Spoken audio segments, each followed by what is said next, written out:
বারুইপুর পশ্চিম বিধানসভা কেন্দ্রের মধ্যে পড়ে বারুইপুর পুরসভা। এই বিধানসভার বিধায়ক ও রাজ্য বিধানসভার অধ্যক্ষ বিমান বন্দ্যোপাধ্যায়। বারুইপুর পুরসভার বিভিন্ন ওয়ার্ডে উঠছে পানীয় জল নিয়ে বঞ্চনার অভিযোগ। এলাকাবাসীর একাংশের অভিযোগ, তারা বিরোধী রাজনৈতিক দলের সমর্থক হওয়ায় জল জীবন মিশন প্রকল্পের জল পাচ্ছেন না। কাউন্সিলরকে বলেও মিলছে না জল।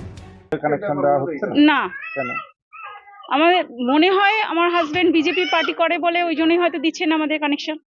আচ্ছা, আপনি গিয়েছিলেন কাউন্সিলর? হ্যাঁ, কাউন্সিলের কাছে গিয়েছিলাম।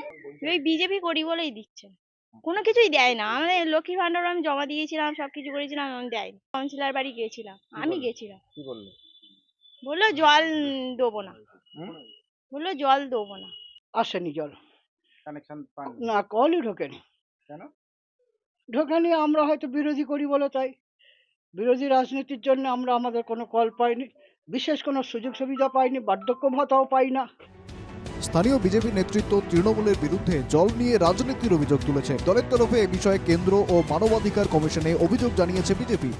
সেটা বারুইপুর পৌরসভার 17টা ওয়ার্ডে যারা বিজেপি করে তাদেরকে বঞ্চিত করে অন্যজনদের দেওয়া হচ্ছে। তো অন্যজনদের দেওয়া হোক, তাতে আমাদের কোনো আপত্তি নেই, কিন্তু ভারতীয় জনতা পার্টি তারা করে বলে তাদেরকে জলটা দেওয়া হচ্ছে না। বিরোধীদের কানেকশন দেওয়া হবে বন্ধ, এটা না কখনোই চলে না।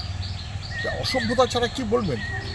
বিরোধীদের তোলা অভিযোগ মানছে না তৃণমূল। স্পিকার বিমান ব্যানার্জির দাবি, রাজনৈতিক উদ্দেশ্যেই এই ধরনের ভিত্তিহীন অভিযোগ করা হচ্ছে। এই সম্পূর্ণ অসত্য কথা। আমরা এরকম বৈষম্যমূলক আচরণ করি না। আমরা মানুষের প্রয়োজনীয় পানীয় জল, সবাইকে পানীয় জল দেওয়া হয়। যারা বলছে তার উদ্দেশ্য প্রণোদিত হয়। অবিলম্বে জল না পেলে বঞ্চিত পরিবারের সদস্যদের নিয়ে বারুইপুর পুরসভার সামনে বিক্ষোভে বসার হুমকি দিয়েছে বিজেপি। এলাকাবাসীর দাবি, আসন্ন গ্রীষ্মে এলাকায় জল কষ্ট বাড়ে, তাই যত শীঘ্রই সম্ভব তাদের পানীয় জলের সংযোগ দেওয়া হোক।